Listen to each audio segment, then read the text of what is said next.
क्या आपने कभी सोचा है कि अगर गवर्नमेंट हर महीने आपके अकाउंट में पैसे डाल दे तो क्या आप काम छोड़ देंगे? ये एक बहुत बड़ा मिथ है जो पॉलिटिशियंस और क्रिटिक्स फैलाते हैं। सच ये है कि यूनिवर्सल बेसिक इनकम लोगों को लेजी नहीं बनाता।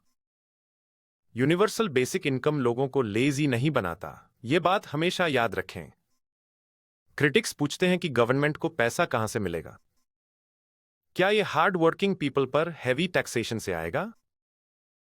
यह नैरेटिव फंडामेंटली फ्लॉड है।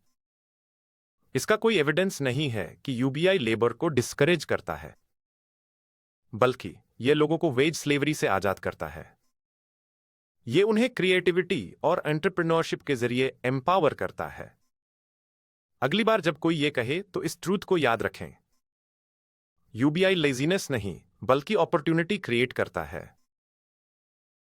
आइए फैक्ट्स और सॉलिड एविडेंस की बात करते हैं। स्टॉकटन यूएसए, केन्या, फिनलैंड और नमीबिया में हुए लैंडमार्क पायलट प्रोग्राम्स ने यह साबित कर दिया है। रूरल केन्या के लार्जेस्ट यूबीआई एक्सपेरिमेंट के अर्ली फाइंडिंग्स देखिए। लॉन्ग टर्म रेसिपिएंट्स में स्मॉल एंटरप्राइजेस की संख्या 34.5% बढ़ गई।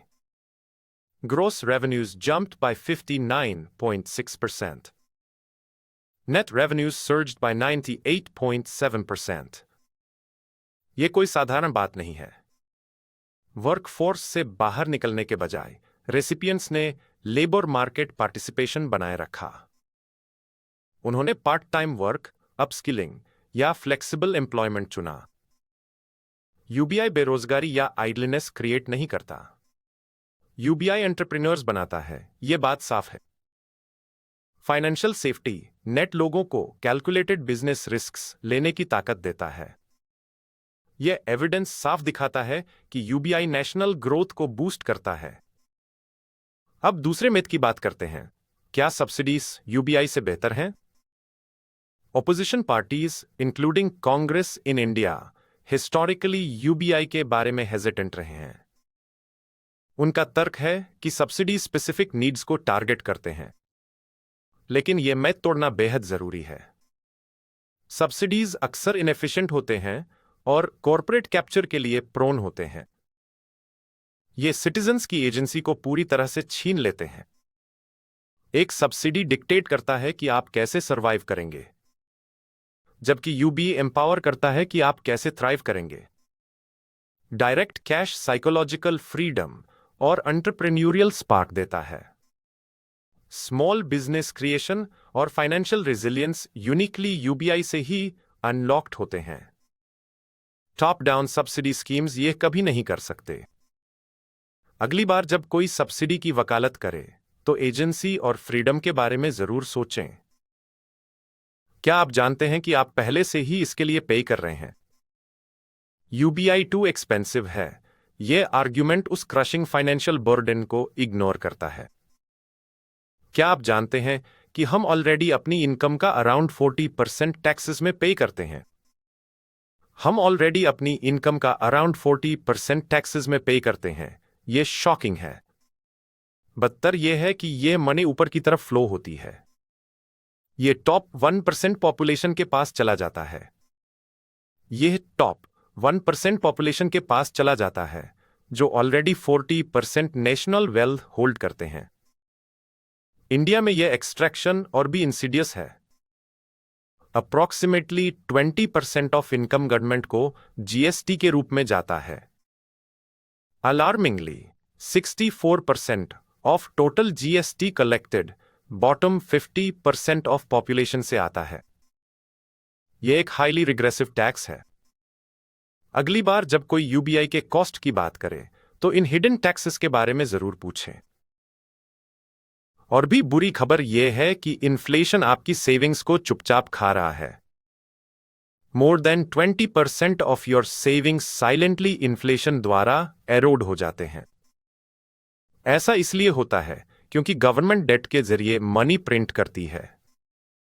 इसका मतलब है कि over 40 to 50% of an average citizen की इनकम इफेक्टिवली गवर्नमेंट को चली जाती है।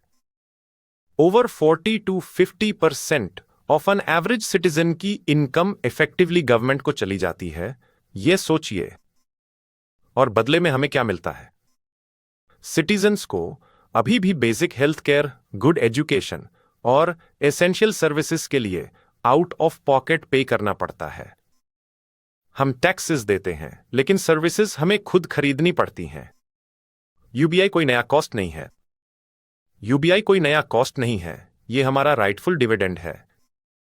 यह उस वेल्थ का हिस्सा है जो हम ऑलरेडी जनरेट करते हैं। अगली बार जब कोई कहे कि यूबीआई महंगा है, तो उन्हें याद दिलाएं कि हम पहले से ही इसकी कीमत चुका रहे हैं। लोग अक्सर मिसअंडरस्टैंड करते हैं कि वेल्थ कैसे क्रिएट होती है। वेल्थ होर्डिंग से क्रिएट नहीं होती, बल्कि सर्कुलेशन से क्रिएट होती है। वेल्थ होर्डिंग से क्रिएट नहीं होती, बल्कि सर्कुलेशन से क्रिएट होती है। यह इकोनॉमिक्स 101 का फंडामेंटल प्रिंसिपल है। अगर $1000 एक कम्युनिटी में 10 टाइम्स सर्कुलेट करता है, तो वह उस कम्युनिटी के लिए $10,000 इन इनकम जनरेट करता है। जब वेल्थ टॉप पर कॉन्सेंट्रेट होती है, तो वह ऑफशोर अकाउंट्स में होर्ड हो जाती है। यह इकोनॉमी को स्लो डाउन कर देता है। यूबीआई पैसा सीधे उन लोगों के हाथों में डालता है जो उसे लोकल गुड्स और सर्विसेज पर स्पेंड करेंगे। यह ड्रामेटिकली वेलोसिटी ऑफ मनी को इंक्रीज करता है। यह ड्रामेटिकली वेलोसिटी ऑफ मनी को इंक्रीज करता है। यही असली इकोनॉमिक मैजिक है। यूबीआई अमीरों को गरीब नहीं बनाता, बल्कि इकोनॉमी को एक्सपैंड करता है। यह इनकम इनइक्वालिटी को डिक्रीज करता है और सबके लिए मोर एग्रीगेट वेल्थ क्रिएट करता है। मॉडर्न वर्किंग क्लास की प्लाइट पर गौर कीजिए, यह बहुत जरूरी है। वे आज एक इकोनॉमिक सैंडविच बन गए हैं। वे आज एक इकोनॉमिक सैंडविच बन गए हैं। यह रियलिटी बहुत कड़वी है। एक प्राइवेट सेक्टर एम्प्लॉई पर विचार करें जो 20,000 से 30,000 रुपीज ए मंथ कमाता है। वे डे में 10 आवर्स काम करते हैं, अक्सर अनफुलफिलिंग टास्क करते हुए। उन्हें अपने विलेजेस छोड़ने के लिए मजबूर होना पड़ता है। वे एक्सपेंसिव मेट्रोस में रिलोकेट होते हैं और संघर्ष करते हैं। वे एक्सोर्बिटेंट रेंट्स, फूड और ट्रांसपोर्टेशन कॉस्ट्स पे करते हैं, जिससे अंत में उनके पास जीरो सेविंग्स बचते हैं। जीरो सेविंग्स बचते हैं। यह कितना दुखद और फ्रस्ट्रेटिंग है। अगर इसी व्यक्ति को just 10,000 rupees per month in UBI मिले, तो यह ट्रांसफॉर्मेटिव होगा। यह उन्हें एक्सप्लॉयटेटिव जॉब छोड़ने का ब्रीदिंग रूम देगा। वे अपनी रूट्स की तरफ लौट सकते हैं या अपना स्मॉल बिजनेस स्टार्ट कर सकते हैं। यूबीआई सर्वाइवल मोड वर्कर्स को एक्टिव इकोनॉमिक क्रिएटर्स में ट्रांसफॉर्म करता है। यूबीआई के आसपास के माइथ स्टेटस को मेंटेन करने और कॉन्सेंट्रेटेड वेल्थ प्रोटेक्ट करने के लिए डिजाइन किए गए हैं। लेकिन एविडेंस बिल्कुल क्लियर है। इसे नजरअंदाज नहीं किया जा सकता। यूबीआई एंटरप्रेन्योरशिप फोस्टर करता है और लेबर पार्टिसिपेशन सस्टेन करता है। यह वेलोसिटी ऑफ मनी को एक्सेलरेट करता है, जिससे सबका भला होता है। अब नागरिकों को थ्राइव करने के लिए परमिशन मांगना बंद करना चाहिए। हमें कलेक्टिवली यूबीआई की डिमांड करनी चाहिए, एक फंडामेंटल राइट के रूप में, न कि एक चैरिटेबल हैंडआउट के रूप में, बल्कि एक स्मार्ट इकोनॉमिक पॉलिसी के रूप में। एविडेंस शेयर करें और आउटडेटेड नैरेटिव्स को चैलेंज करें। उस मूवमेंट में शामिल हों जो वेल्थ को फेयरली डिस्ट्रीब्यूट करता है। अगली बार जब कोई यूबीआई को लेकर स्केप्टिकल हो, तो उनसे पूछें, क्या आप वेलोसिटी ऑफ मनी को समझते हैं? इस वीडियो को उस फ्रेंड के साथ शेयर करें जो इकोनॉमिक जस्टिस में बिलीव करता है। Demand economic freedom, demand UBI और डिमांड रियल चेंज।